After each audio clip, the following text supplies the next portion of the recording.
আসামের টাংনিসা র্যালির আজকে হচ্ছে ইজতেমার লাস্টতম দিন, আর এটা হচ্ছে শেষ বিদায়ের দিন।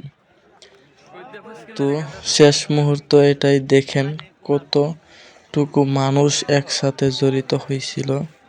তো প্রথম কিন্তু বোঝা যায় নাই, কারণ মানুষ চারিদিকে ছড়িয়ে ছিটিয়ে আছিল। আর লাস্টতম দিনে দেখেন বাড়ি যাওয়ার সময় তার মানে এতটুকু ভিড়, হেঁটে যাওয়া যাচ্ছে না, আর এখান থেকে তো গাড়ি যাওয়াটা অসম্ভব। কিন্তু এতটুকু মানুষের ভিতরে দেখেন কোনো পুলিশ প্রশাসন নাই, সবাই নিজের দায়িত্ব পালন করে যাচ্ছে। এটা খুব সুন্দর একটা দৃশ্য। যে কোনো জায়গায় বা যে কোনো উৎসব, যে কোনো পরিস্থিতিতে কিন্তু পুলিশ প্রশাসন লাগেই এরকম বড় কোনো কিছু করতে গেলে। কিন্তু ইজতেমা বা কোনো ইসলাম ধর্ম বিষয়ে কিন্তু সেইগুলো লাগে না। তো এখানে দেখেন মানে ১০-১২ লাখের বেশি মানুষ হবে এখানে, কোনো পুলিশ প্রশাসনের প্রয়োজন পড়ে না। আর আজকে এটা হচ্ছে শেষ মুহূর্ত, বিদায়ের সময়। তো আর এখন থেকে আর ইজতেমা দেখতে পারবেন না আসাম চার র্যালি টাঙ্গিতে, কারণ ৩ দিনিয়া ইজতেমার আজকে লাস্ট দিন। আজকের দোয়া করে সবাইকে বিদায় দেওয়া হয়েছে। তো সবাই যার বস্তু নিয়ে সবাই বাড়ির দিকে রওনা দিচ্ছে। তো এটাই হচ্ছে শেষ মুহূর্ত ইজতেমার। তো আমি আপনাদের মাঝে তুলে ধরলাম।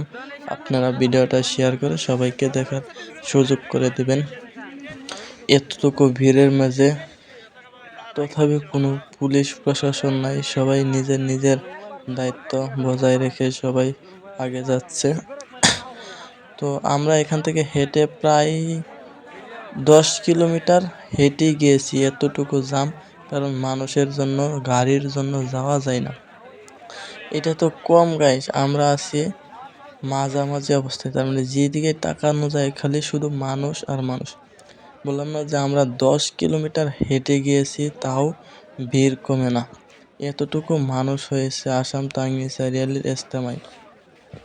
তো যারা এই ইজতেমায় আসতে পারেন নাই, তো তারা ভিডিওটাতে ভালো করে দেখে নেন। তো দোয়া রইল পরবর্তী আবারও ইনশাআল্লাহ ইজতেমা হবে, সেই ইজতেমাতে অংশগ্রহণ করবেন। সবাই ভিডিওটা শেয়ার করে দিবেন যেন সবাই দেখতে পারে।